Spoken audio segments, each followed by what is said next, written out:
Hello, praise the Lord.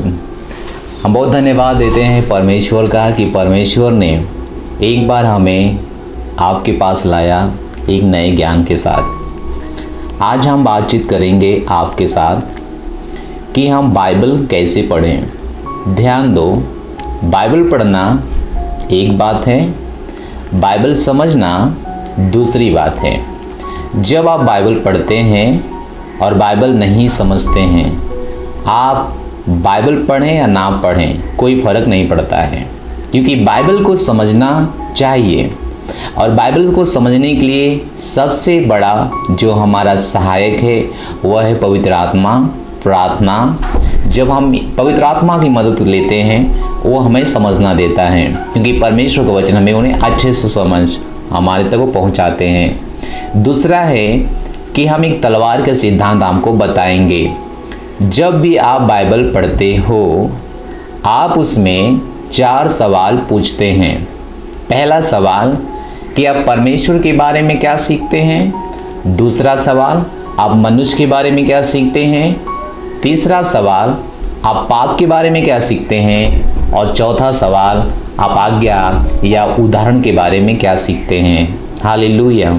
अगर आप अपने बाइबल के अध्ययन में ये 4 सवाल रखेंगे तो आप ज़रूर परमेश्वर के वचन को और अच्छे समझ पाएंगे और मजबूती समझ पाएंगे। परमेश्वर के वचन, उसका ज्ञान आप तक और अच्छे से आएगा।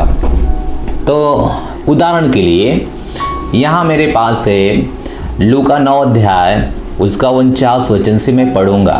तो हम यहाँ देखेंगे कि हम परमेश्वर के बारे में क्या सीखते हैं, हम मनुष्य के बारे में क्या सीखते हैं, हम पाप के बारे में क्या सीखते हैं, हम आज्ञा या उदाहरण के बारे में क्या सीखते हैं। जब भी आप बाइबल पढ़ते हो, बाइबल पढ़ते समय आप एक नोटबुक पेन जरूर लीजिए और 4 बात वहाँ पे लिखिए। ऊपर लिखिए परमेश्वर के बारे में, पिता, पुत्र या पवित्र आत्मा के बारे में। दूसरा है मनुष्य के बारे में, और तीसरा है पाप के बारे में, और चौथा है आज्ञा या उदाहरण के बारे में। जो भी रेफरेंस आपको परमेश्वर, पिता या पुत्र, पवित्र आत्मा के बारे में बताता है, उस रेफरेंस को आप परमेश्वर के सामने, जो परमेश्वर लिखा है उसके सामने आप लिखते हो। उदाहरण के लिए अगर मैं आपको 49 वचन पढ़ूं तो यहाँ पर लिखा है, तब यूहन्ना ने कहा, हे स्वामी, हमने एक मनुष्य को तेरे नाम से दुष्टात्माओं को निकालते देखा और हमने उसे मना किया, क्योंकि वह हमारे साथ होकर तेरे पीछे नहीं हो लेता। यूहन्ना कौन? एक मनुष्य है। तो एक मनुष्य परमेश्वर से बात कर रहा था। तो एक मनुष्य परमेश्वर से बात कर रहा था। तो आप इस वचन को 49 आयत को आप मनुष्य के सामने लिखते हो, तो आपको पता होता है कि कौन से वचन में कौन किससे बात किया, कहाँ पाप हुआ, कहाँ आज्ञा हुआ और कहाँ आज्ञा या उदाहरण हुआ। हालेलुया। तो आप देखते हैं कि 49 वचन में मनुष्य बात कर रहा है प्रभु यीशु मसीह से, यानी मनुष्य परमेश्वर से बात कर सकता है, क्योंकि यहाँ पे मनुष्य परमेश्वर से बात कर रहा था।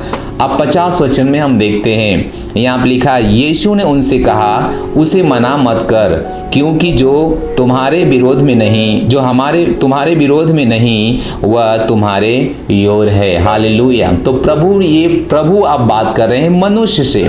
मनुष्य को कहते हैं कि उसको मत डांट, उसको मत रोक, क्योंकि वह अगर हमारे विरोध में नहीं है तो हमारे पक्ष में फिर है।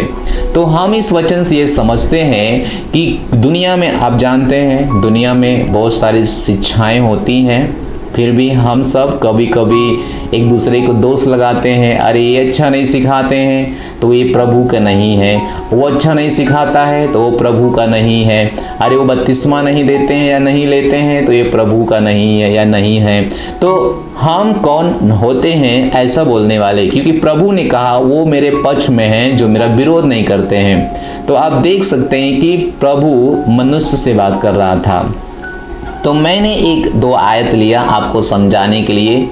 जब भी आप अपनी बाइबल पढ़ो तो 4 सवाल उसमें जरूर पूछो और मैं विश्वास करता हूँ कि आप अपनी बाइबल को ठीक से समझ पाएंगे, अच्छे से समझ पाएंगे और परमेश्वर का जितना बेहतर ज्ञान आपके पास होगा उतना महिमामय जीवन आपके पास होगा।